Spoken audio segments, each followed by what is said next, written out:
What is going on, my motorsports enthusiasts? It is great to see you here with Down and Dirty with Doug, brought to you by Sunstar and Bro Taco Hot Sauce on the one and only Power to the Ground Media Network. Today we're going to go over round 5 of the Monster Energy Supercross, also known as Indy 2, which took place on a Tuesday, and it is the first Supercross race I've ever been to on a Tuesday. And I didn't mind it at all. So,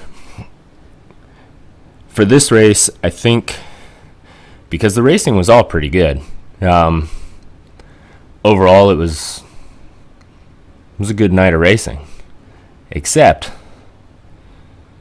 for a couple little gremlins that we call the AMA. Officials, flaggers, and the Dig Dugs. So what we are going to go through today is some stuff that made it onto the broadcast and some stuff that they were able to hide from the broadcast, but I happened to be at the track and saw it. I tried to get as many pictures as I could. Unfortunately, it's almost impossible because stuff does happen real quick when you're at the races. So let's just go ahead and jump into it here real quick and see what we can come up with. So here we have the 450 heat. Number 1, we have Marvin Musquin. Now, if you were watching it, at least the heats, you might have noticed this, where I think it was the top 3 to 5, maybe, somewhere in there, they all rolled that big triple right after the finish line. You were probably wondering why. Well, let's take a look. What's that guy doing? He's sitting out here flying the red cross flag. There was no wrecks. I don't know if he just got excited. I don't know. We were all sitting up there in the stands trying to figure out what he was doing. And nobody went down. 0 caution flags. Just this guy standing here doing some wavy waves. Boop, boop, boop. Barsha, Brayton, they're all like, what? So let's take a look at it again. They're like, what are you doing, guy? What are you doing?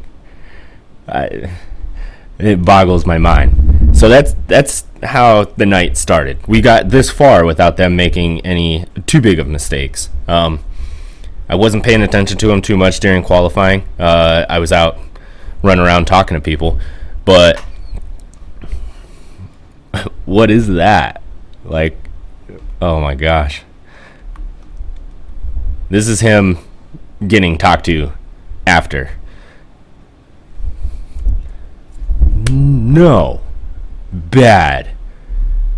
Needless to say, after this guy didn't have a flag. He just kind of reined in the tough blocks. So, I don't know. But bad. Just go sit down. Sit on the bench, guy. But I mean, I have no idea. And then it brings us to this one. Shortly after. That's not a good video to pause on. Let's keep moving forward. Poor Jet, man. He had a rough night. Very rough. So this is him getting pulled off of the starting line. Not really pulled off, but I mean, you can tell he's in pain. And that was a hard wreck that I'm sure we'll go over on Thursday on the live show. And then in the back, you can see Oldenburg.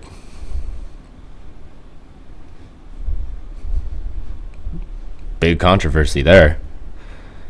So Oldenburg had a big wreck in the heat.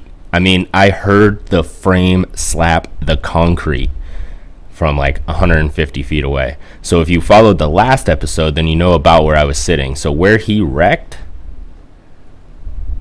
was only 100 and a half feet away. I mean, he wrecked right in front of us. So it was a hard wreck. The first thing I said to everyone was, I can't believe he got up and walked away. That was bad. So there we can see Jet leaving, and then we have the whole controversy with that. Why did Oldenburg get his spot? Why does the AMA just make up rules as we go, all willy-nilly? Nobody really knows. So I'm sure somebody that has a little bit more connections will come up with an answer.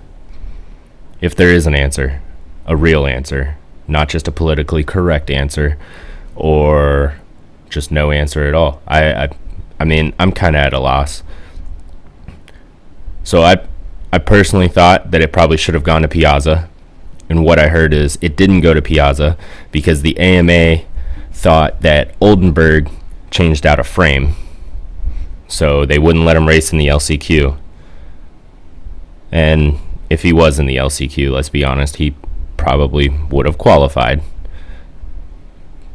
But this whole situation feels like the AMA is just covering up for a boo-boo and a night full of boo-boos, and all it did was make it worse. So, I mean, I don't know. And then it just kept getting worse from there. So also during the 250 main, which we're about to get into, as you can see on the screen there, which is a whole snafu all by itself, on the opposite side of the track of where the finish line jump was, there was that little rhythm section. One of the dig dugs just left a tough block right in the middle of the track. Just left it there, right on the backside of a jump, that second tabletop just before the left-hander where Craig and Jet got together the week before. He just left it there. One of the flaggers had to come up and remind him that he left a tough block in the middle of the race course where nobody could see it until they were about to land. I mean, I couldn't even make this stuff up if I wanted to. Like, I could have sat down here all day, and been like, I wonder what would make a good story. Oh, let's have somebody leave a tough block in the middle of the track. Like, that wouldn't even come to my mind. Like, these dudes that they had flagging and like chasing tough blocks, they should probably consider just getting a permanent crew to travel with them. I don't know if they're just temp guys that they pick up at local tracks or what, but it was disgusting. Disgusting. Speaking of disgusting, let's jump into the 250 main. We got about 10 seconds left on here, and now I'm not going to stop the footage until we get to the juicy part. So just keep in mind where he's at when he crosses the finish line, and we'll figure it out. So we got 10 seconds left. He's coming up. I mean, does this even count as a race? These dudes just walked away. And we have Joe Shimoda wrecking, I think, twice. And he had a fast line. So he was tripling out of the tunnel. And then he was doing like a double, triple through that rhythm section right off to where you're looking at to the right. And it was fast. It was fast. So, unfortunately, it was too little, too late, you know. And we'll see how it goes. I don't know. And that tough block on that little sharp corner right there wreaked havoc on people. I thought about maybe adding that into here, but then I don't know. It just seemed like guys were just trying to cut it way too close, and they got stuck there.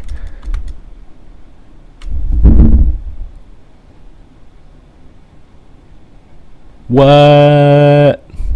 This dude got his flags confused.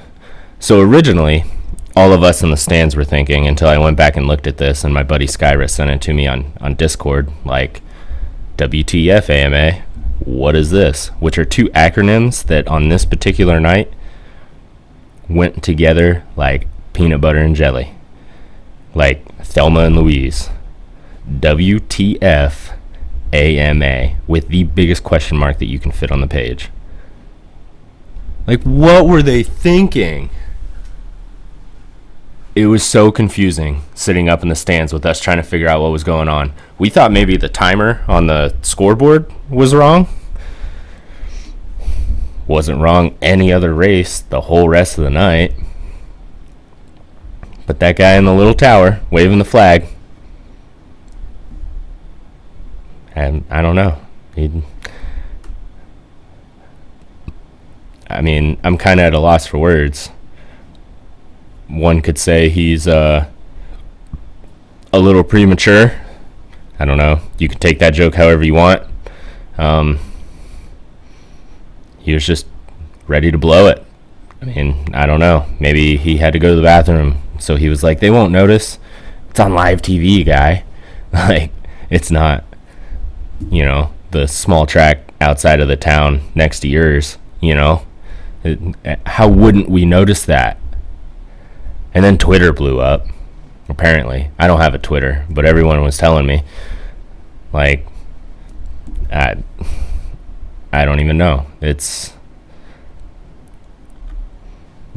like, even the racers are confused. We're sitting up there like, what is going on? Like, we just don't get it. I mean, that was just what, 1, 2, 3, 2 definite mess ups that made it on the broadcast. One that didn't, and one very questionable call by the officials that were on the ground. So, I mean, I don't even know what to say. I'm usually not one for a loss of words, especially on an opinion piece such as Down and Dirty with Doug. However, I don't even know what to say. It was amateur hour all night. Saturday wasn't bad. Last Saturday. Hopefully the next Saturday coming up, that's not going to be as bad. But this Tuesday race, horrendous. It was bad. Like, I don't know if they brought in the B team, like did the original flaggers and the diggers, like, I don't know, did they need a rest? Are they like pitchers or something in Little League where they can only throw so many pitches and then they have to switch out, so you end up with 9 of them a game? I don't know. It was honestly hard because I had new people with me and I'm trying to explain why this stuff is happening, and how do you explain stuff like that when it's not supposed to happen. It just happens. So go ahead, hit me up with your comments. Let me know how you feel about all this craziness. Hit us up on power2theground.com. Get your free membership and hit us up and Talk MX. While you're at it, join some pick'ems and come play some fantasy with us. The pick'ems is fun because you get to do 250s as well as 450s, which is, they're both there, might as well, But we'll see how it goes. Right now I'm in 3rd place. Well, tied for 2nd, I guess. But it's hit us up on that. Come try your hand at some pick'ems. Like, comment, and share. Give us, help us out as much as you can. It'll definitely be appreciated. So we'll catch you next time. Probably well, hopefully I don't have anything too bad to complain about on Saturday, and I can just recap a really nice race or a really nice battle. But until the AMA firmly removes their head from the southern region of their body, we'll catch you next week. Peace.